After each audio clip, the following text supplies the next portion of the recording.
하나님의 말씀은 마태복음 21장 10절 말씀부터 보겠습니다. 마태복음 21장 10절.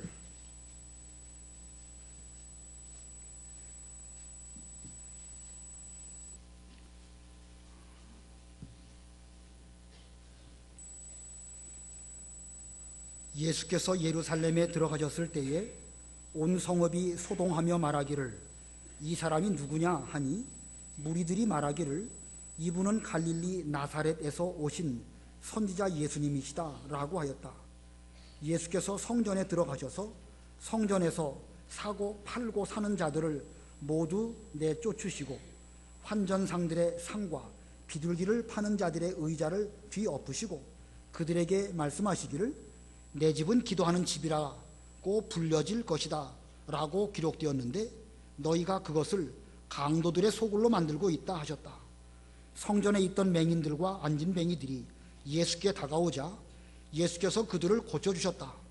그러나 대제사장들과 서기관들은 예수께서 행하신 놀라운 일들과 성전에서 호산나 다윗의 자손께 라고 소리쳐 말하는 아이들을 보고 화가 나서 예수께 말하였다. 당신은 이 아이들이 무엇라고 말하는지 듣고 있어? 예수께서 그들에게 말씀하셨다. 그렇다.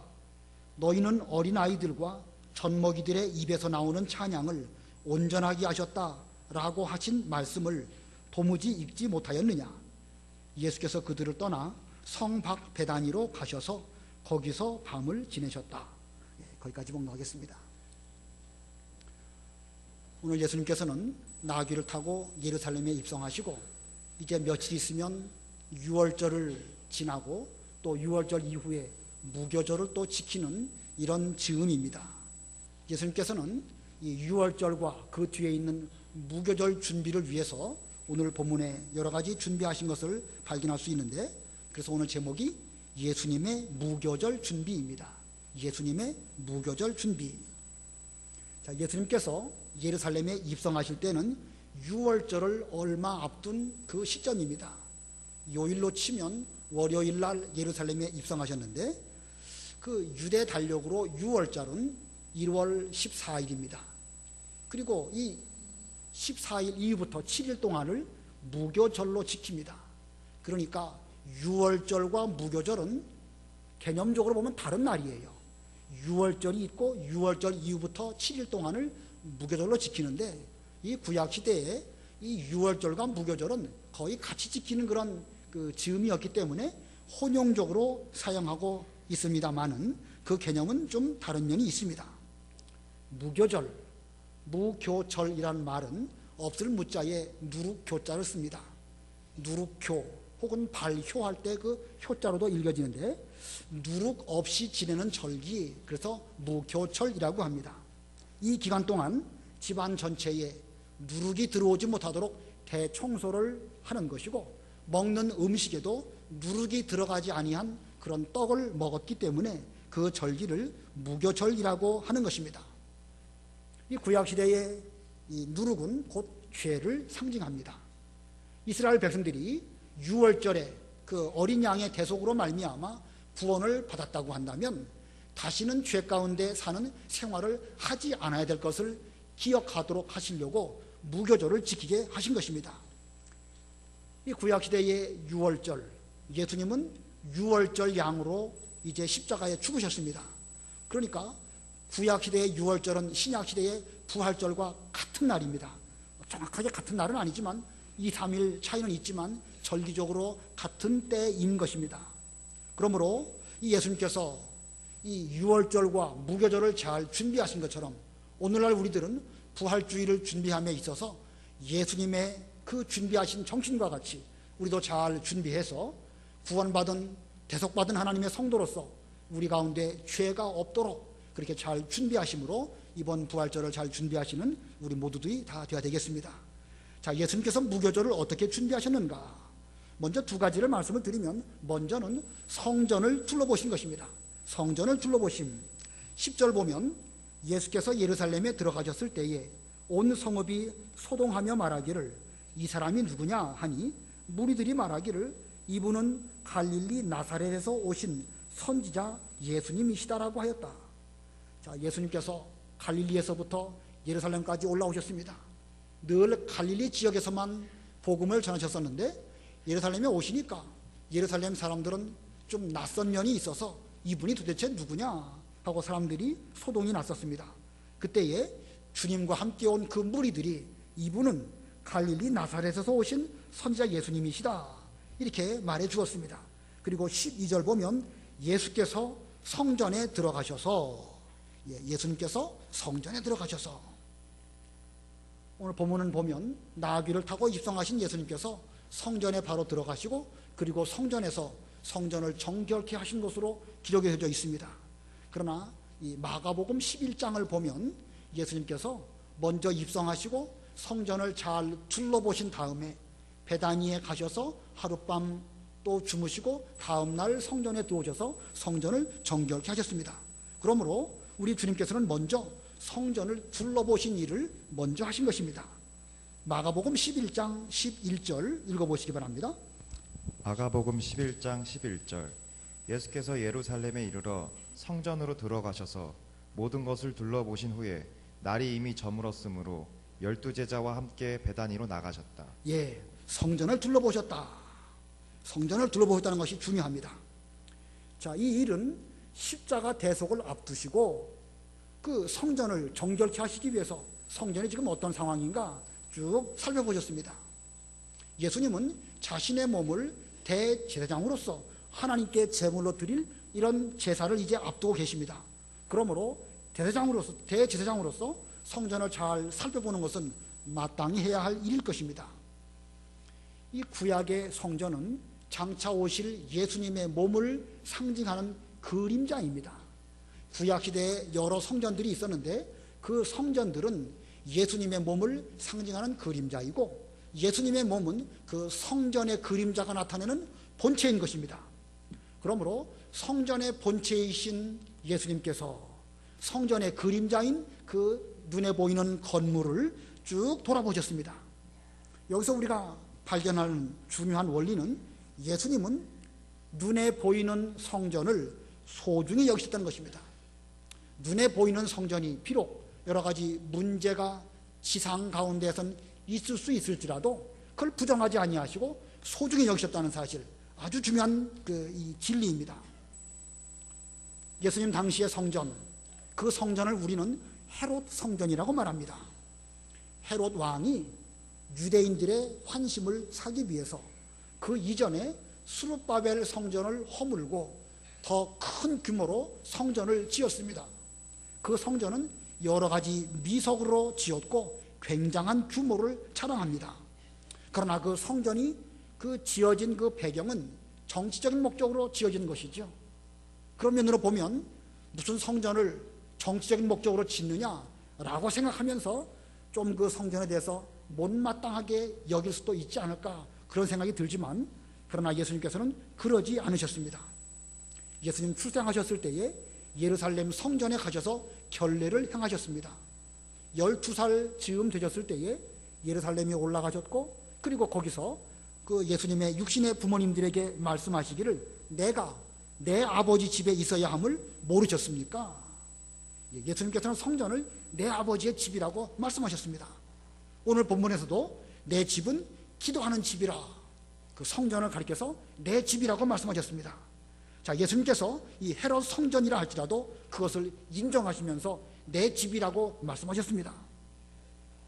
이러한 예수님의 말씀은 구약시대에 나타난 하나님의 그 생각과 일맥상통합니다.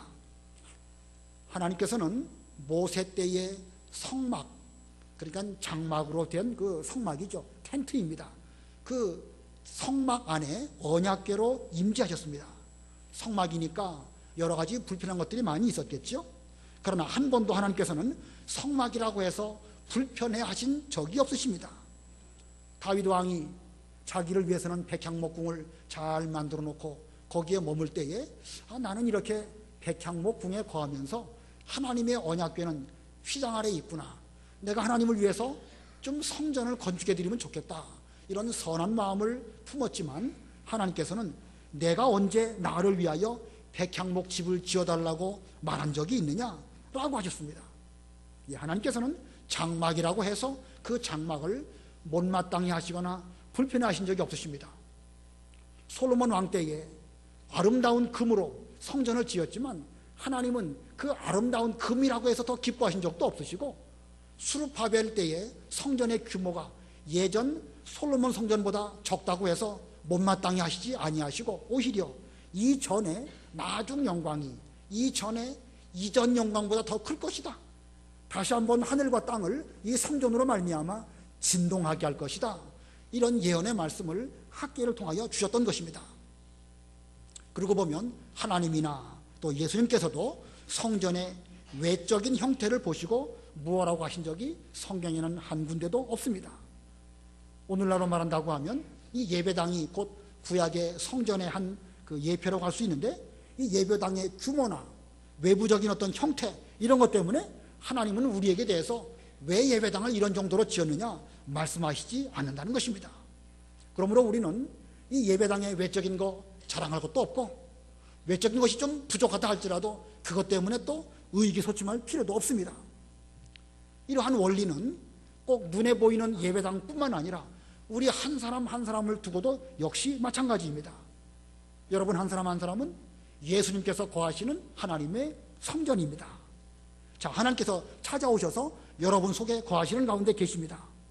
그런데 우리들의 외적인 형태는 다 각각 다를 수밖에 없습니다. 젊고 건강한 분들도 계시고, 나이 드시고 좀 죄송한 말씀이지만 병든 그런 분들도 계십니다. 오래 믿은 사람도 있고 이제 막 믿은 사람도 있습니다. 몇 대째 신앙생활하는 그런 가정도 있고, 그렇지 아니하고 아브라함처럼 이제 막 예수를 믿는 그런 집안도 있습니다. 가난한 사람도 있고 부자도 있고 여러 가지 형태들은 다 각각 다릅니다. 그러나 하나님께서는 그것으로 우리를 차별하시지 않으십니다.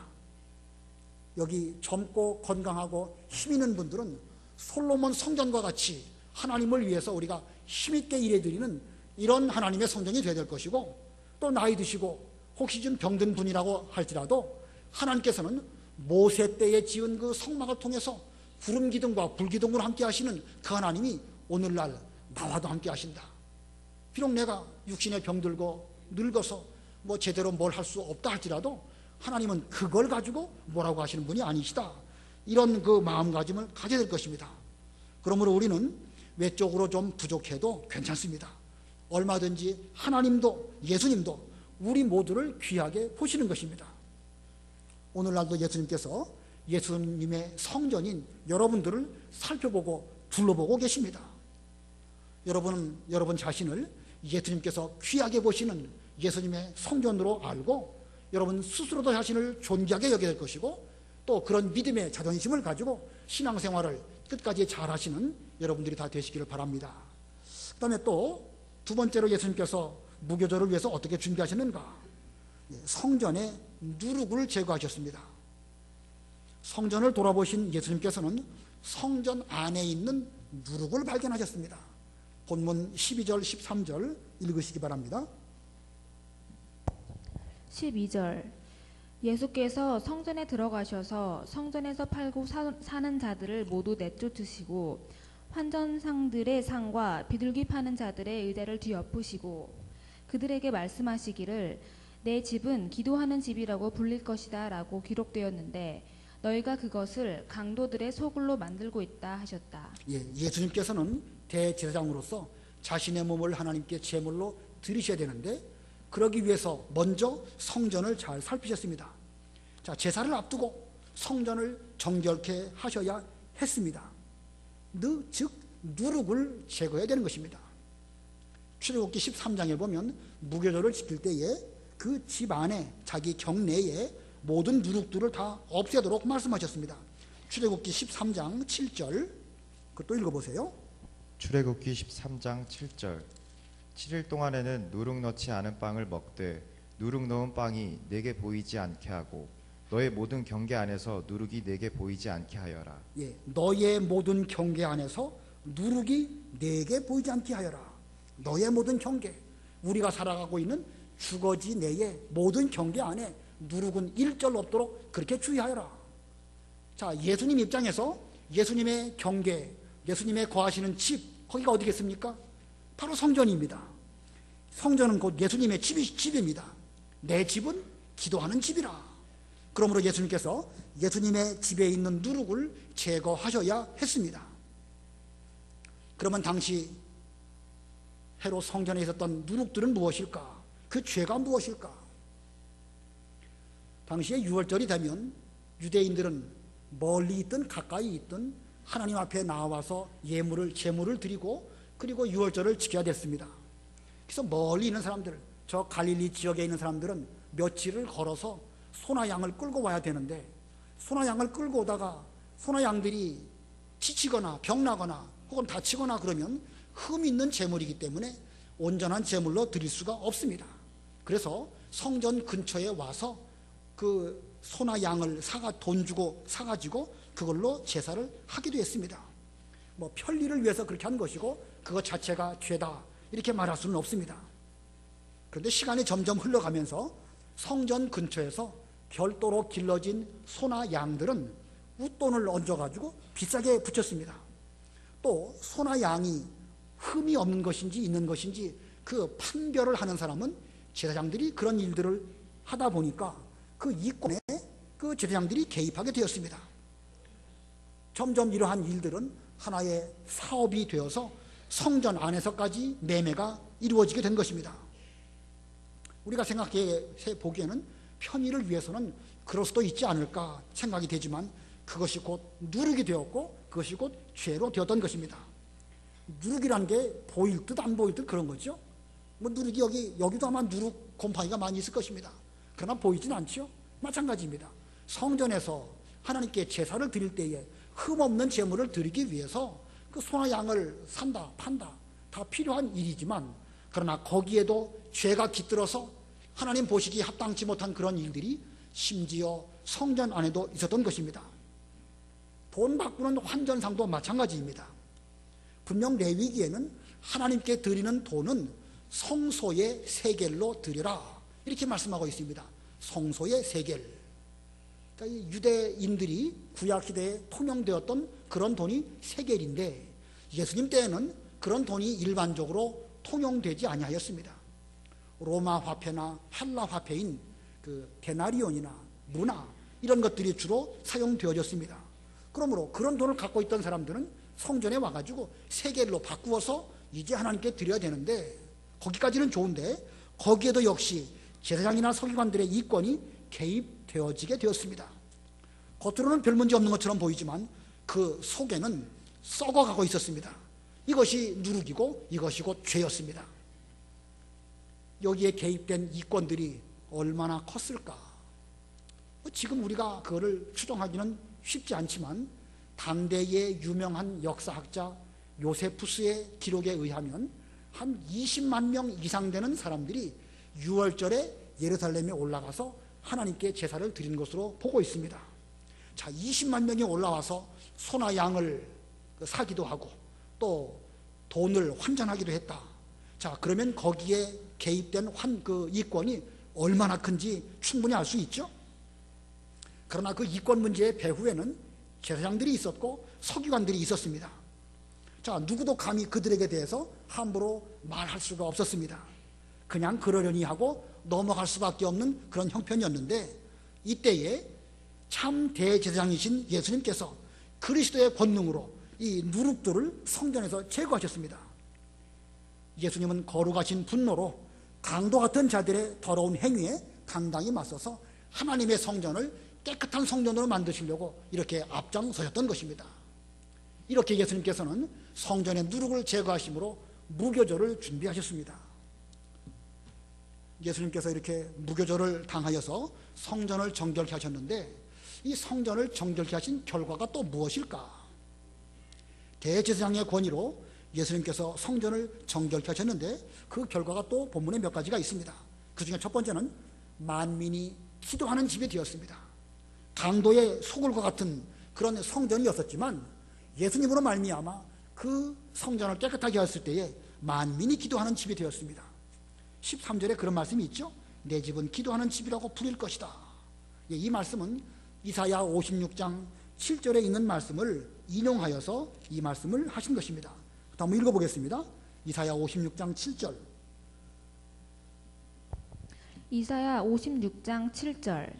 내가 나의 거룩한 산으로 인도하여 기도하는 내 집에서 그들을 기쁘게 하며 그들의 번제물과 희생 제물을 내 제단에서 즐거이 받을 것이니 내 집은 만민이 기도하는 집이라 불릴 것이다. 예, 이사야 선지자가 앞으로 신약 시대에 이제 그리스도가 오시면 이제 많은 사람들이 거룩한 산으로 인도하고 기도하는 그런 그 집이 될 터인데 만민이 기도하는 집이라고 부릴 것이다. 이렇게 예언을 했습니다. 현실적으로 소나 양을 한쪽에서 팔고 있는데 그 안쪽에서 성전에서는 하나님께 제사를 드린다. 자, 어떤 문제가 있었을까요? 하나님께 제사를 드릴 때에 소나 양의 울음소리라든가 또 돈 바꾸는 소리, 뭐 비싸다 싸다 저쪽보다 여기가 더 비싸다 이런 말들이 다 들렸을 것입니다. 지금 이 돈 바꾸고 소나 양을 매매하는 그곳은 성전 그 안뜰은 아니고 바깥뜰도 아니고 그것보다 조금 더 바깥에 있는 이방인의 뜰이라고 하는 것입니다. 자, 그 이방인의 뜰에 이제 소나 양을 가지고 와서 팔고 사고 하는데 그 이방인의 뜰에서부터 성전 안에까지의 거리가 그렇게 먼 곳이 아닙니다. 뭐 정확하게 얼마나 될지는 모르지만 한 5, 60m 정도 되지 않겠는가 이 추정을 할 수 있습니다. 자, 성전 안에서 드려지는 제사에도 그 소나 양을 사고 팔고 매매하는 이런 소리들이 시끄러운 방해가 될 것은 뻔한 것입니다.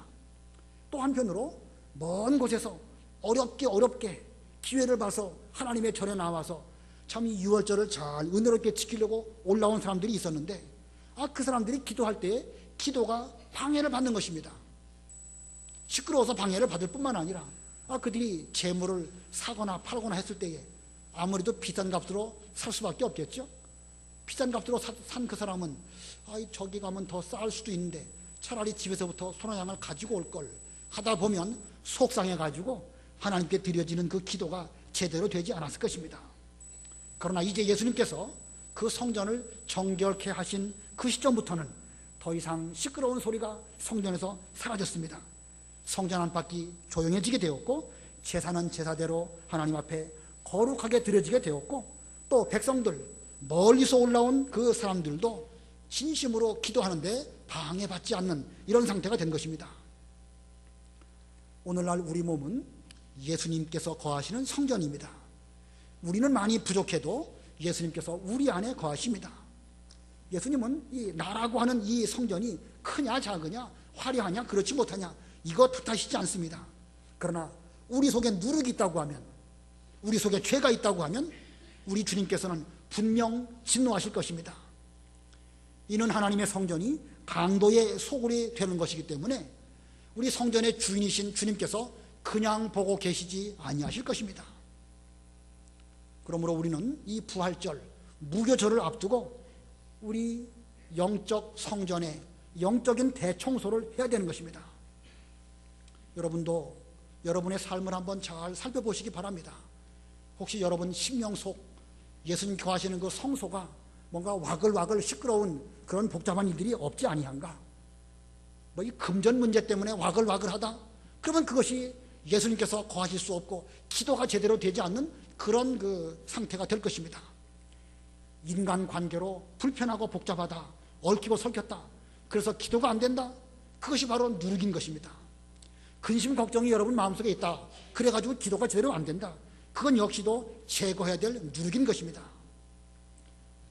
이번 부활절을 앞두고 우리가 이제 오늘 저녁부터 사실은 내일 아침부터 고난주간으로 우리가 특별히 기도를 해야 되는 그런 기간인데 이 기간 동안 예수님께서 성전을 돌아보신 것처럼 여러분들도 여러분의 성전, 예수님이 거하시는 여러분의 성전을 잘 둘러보시고 혹시 여러분 심령 속에 누룩이 있어가지고 예수님께서 거하시기에 불편하시거나 제사를 드리는데 문제가 되거나 아니면 내가 하나님께 기도를 드리는데 어떤 방해가 된다고 하면 그거 심각한 문제가 아닐 수 없고 예수님에게 책망을 받을 수밖에 없을 것입니다. 잘 살펴보시고 영적인 대청소를 먼저 하시고 그리고 여러분께서 그 성전에서 하나님께 기도하시는 이런 그 기도 생활을 해야 될 것입니다. 성전을 정결케 하시고 그 뒤에 어떤 결과가 있었는가? 두 번째로는 성전이 은혜 받는 자리가 되었습니다. 은혜 받는 자리, 본문 14절 보겠습니다. 성전에 있던 맹인들과 안진뱅이들이 예수께 다가오자 예수께서 그들을 고쳐주셨다. 성전에 있던 맹인들과 안진뱅이들, 전에 성전에 장사꾼들이 많이 있고 돈 바꾸는 시끄러운 소리가 들릴 그 즈음에는 이 맹인들과 안진뱅이들이 거기 와서 있었음에도 불구하고 사람들 눈에 띄지도 않고 관심도 없고 오든지 가든지 거기에는 사람들이 관여하지를 않았습니다. 그러나 이 성전이 예수님으로 말미암아 잘 정리되니까 비로소 거기에 그들이 있음이 보여지게 되었습니다. 그들은 정말로 불쌍한 사람들입니다. 성전에까지 오기는 왔지만 그들은 육신적으로 불구 상태에 있었기 때문에 하나님께 온전히 나아갈 수 없어서 그냥 바깥에 머물고 있는 이런 상황이었습니다. 왜냐하면 율법에 이 몸이 불구인 사람은 하나님의 총회에 들어갈 수 없고, 레위 지파 제사장 집안이라 할지라도 육신적으로 온전하지 못하면 하나님 섬기는 그 제사에 참여할 수 없도록 율법이 금하고 있었기 때문에 그렇습니다. 레위기에 보면 뭐 얼굴에 버짐 있는 사람, 얼굴이 일그러진 사람, 뭐 여러 가지 불구도 말할 것도 없거니와 버짐 정도만 있어도 그 성경에 그 사람은 제사장의 직무를 감당할 수 없도록 그렇게 규정하고 있습니다. 그러니 얼마나 그 사람들의 마음이 안타깝겠습니까? 유월절을 당하여서 하나님께 나아가서 예배를 드리고 은혜를 받고 그리고 하나님께 영광 돌려야 되는데 육신이 건강하지 못하니까 나가지도 못하고 그저 겨우 그 성전 그 이방인의 뜰 거기까지만 왔습니다. 그런데 이방인의 뜰에서 사고 팔고 시끄러운 가운데 있어서 그들은 은혜를 온전히 받을 수 없었는데 이 성전이 정결케 된 뒤로 예수님께서 그들을 하나하나 다 고쳐주셨기 때문에 그들은 은혜를 받게 되었고, 은혜 받은 그들은 이제 하나님께 나아갈 수 있을 뿐만 아니라 안진뱅이였던 그 사람은 걷기도 하고 뛰기도 하면서 성전 안으로 들어가서 하나님께 영광 돌려드리는 이런 영광스러운 자리에 참여하게 된 것입니다. 성전을 정결케 하니까 이런 일이 일어난 것이죠. 혹시 우리 교회에도 예수님 앞에 나오시기는 나오셨는데 여러 가지 교회의 여러 가지 문제로 인해 가지고 그 관심 받지 못하고 은혜 받는 자리에 나아가지 못하는 그런 분들이 우리 주변에는 없을까? 혹시 나는 그렇지 못할까? 우리 한번 살펴봐야 됩니다. 만약에 우리 교회가 소나 양을 사고 팔고 돈 바꾸는 복잡한 일들 때문에 맹인이나 안진뱅이들이 은혜를 받는 그 일에 지장을 준다고 하면 우리 교회가 예수님에게 대해서 얼마나 많은 책망을 받겠습니까? 책망받을 뿐만 아니라 그 한 10명, 은혜 받기 위해서 나온 그 10명은 얼마나 이 상황으로 말미암아 실족하게 되고 신앙에 많은 손해를 받게 되겠습니까? 그러므로 만민들이 예수님께 나와 은혜 받는 교회가 되기 위해서는 우리 가운데 있는 누룩을 먼저 청소해야 되는 것입니다. 누룩을 그냥 둔다고 하면 천지사방이 누룩투성이, 곰팡투성이 되지 않겠습니까? 그러나 누룩을 깨끗하게 청소해 버린다고 하면 예수님께 기도할 수 있는 그런 기도의 집이 되는 것이고, 예수님께 나오는 그런 분마다 온전해지고 이제는 성전 안에 들어가서 하나님께 영광 돌려드리며 하나님의 총회에 참석할 수 있는 이런 은혜를 받게 되는 것입니다. 여러분이 몸 담고 있는 이 교회, 이번 부활절, 이번 무교절을 앞두고 우리는 우리 가운데 있는 누룩을 반드시 제거해야 될 것입니다.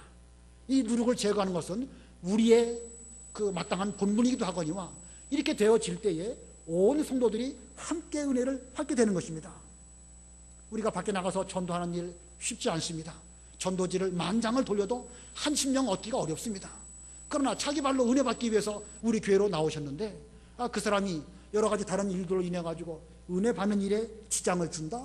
그러면 우리 명륜교회 입장에서 볼 때는 대단히 큰 죄를 하나님 아버지 앞에 드리는 것이라고 할 수가 있습니다. 어떤 면에서 보면 전도하는 것보다 우리 내적인 누룩을 제거하는 것이야말로 훨씬 더 시급한 그러한 일이라고 할 수가 있을 것입니다. 자, 누룩을 제거했더니 또 어떤 결과가 나타나게 되었는가? 여기 본문에 보니까 찬양이 온전케 되었다 이렇게 말씀하고 있습니다. 예수님께서 나귀를 타고 예루살렘으로 입성하실 때에 무리들이 호산나 찬송을 부르면서 예수님에게 영광을 돌렸습니다. 우리가 지난 주일날 배웠죠? 21장 9절을 보면 그분을 앞서가는 무리들과 뒤따르는 무리들이 외치기를 호산나 다윗의 자손께 복되시다 주님의 이름으로 오시는 분이시여 가장 높은 곳에서 호산나라고 하였다. 앞서가는 무리들, 뒤따르는 무리들, 이들이 외쳐서 예수님에게 우리를 구원하소서 라고 하는 찬송을 드렸습니다. 자, 그런데 이 성전이 기도하는 집이 되고 은혜 받는 장소가 되니까 아이들까지도 그 성전에서 호산나 찬송을 드렸습니다. 본문 15절 16절 읽어보세요. 15절 그러나 대제사장들과 서기관들은 예수께서 행하신 놀라운 일들과 성전에서 호산나 다윗의 자손께라고 소리쳐 말하는 아이들을 보고 화가 나서 예수께 말하였다. 당신은 이 아이들이 무엇라고 말하는지 듣고 있어. 예수께서 그들에게 말씀하셨다. 그렇다 너희는 어린아이들과 젖먹이들의 입에서 나오는 찬양을 온전하게 하셨다라고 하신 말씀을 도무지 읽지 못하였느냐. 예, 이 대제사장들과 서기관들이 예수님에게 이런 소리를 듣고 있어? 라고 물었을 때 예수님께서 뭐라고 말씀하셨죠? 그렇다, 그렇다. 무슨 뜻입니까? 듣고 계시다는 것입니다. 어린아이들의 호산나 하는 찬양을 예수님은 듣고 계신 것입니다. 그러면서 이 어린아이들과 젖먹이들의 입에서 나오는 찬양을 온전하게 하셨다라고 하신 예언의 말씀을 읽어보지 못했느냐? 어린아이들과 젖먹이들의 찬양을 온전하게 하셨다. 이게 무슨 뜻일까요? 지금 아까 무리들이 예수님에게 대해서 호산나 찬송을 드렸습니다. 그 찬송 소리가 지금 성전에서도 많은 사람들이 예수님에게 찬송 드리기를 주님 저를 구원하소서, 맹인들과 안진맹이들도 주님 저를 구원하소서 하면서 호산나로 예수님에게 부르짖었습니다. 그랬더니 주님께서 한 사람 한 사람 그 은혜 받기 위해 나온 사람들을 다 구원해 주셨습니다. 이런 걸 보면서 아이들도 보고 배우는 거예요. 아이들도 보고 배우는 것입니다. 뿐만 아니라 그들 가운데서도 아마 어려운 가운데 있는 어린아이들이나 혹은 부모가 어떤 맹인이든지 안진맹이었던 그 아이들도 참으로 예수님은 우리를 구원해 주시는 그리스도시다 라고 깨닫고, 뭐 그들이 얼마나 깊이 깨달은지까지는 말할 수 없지만 그들의 입에서도 주님을 향하여 호산나 라고 찬양을 드렸을 때에 주님께서는 이 호산나 찬송이야말로 시편 몇 편이죠? 8편 2편에 있는 그 말씀이 이루어진 것이라고 예수님께서 말씀하신 것입니다. 자, 우리가 우리의 이 성전인 이 예배당과 우리 한 사람 한 사람을 정결하게 해서 앞으로 오는 부활주일과 또 무교절을 잘 준비한다고 하면 우리 성전이 기도하는 집이 되는 것이고 우리 성전이 은혜 받는 장소가 되는 것이고 이 성전에서 드려지는 이 거룩한 찬송을 우리 주님께서 들으시는 것입니다. 그렇다, 나도 듣고 있다. 그러면서 이 찬송은 온전한 가운데 드려지는 찬송이기 때문에 이것은 성경 예언의 말씀이 이루어진 것이라고 이렇게 말씀하실 것입니다. 이번 주간 동안 우리가 이렇게 되기 위해서 많은 기도 가운데 우리도 우리의 성전을 정결하게 될 것이고 기도하는 여러분들이 다 되시기를 바라고, 그런 가운데 다음 주일날 주 앞에 나와서 호산나 제게도 은혜를 베풀어 주십시오 라고 여러분이 찬송을 들으신다고 하면 그 찬송을 여러분에게도 온전케 되도록 주님께서 이루어 주실 것이고 우리의 자녀들에게 대해서도 그 찬송대로 이루어 주시는 은혜를 우리와 우리의 가정에게도 이루어 주실 것입니다. 아무쪼록 이번 부활주일과 무교절을 당하여서 우리 모두 예수님께서 무교절을 잘 준비하신 것처럼 우리들도 자신의 성전을 먼저 잘 둘러보시고 누룩을 제거하시고 그리고 그 은혜에 참여하시는 여러분들이 다 되시기를 바랍니다. 기도하겠습니다.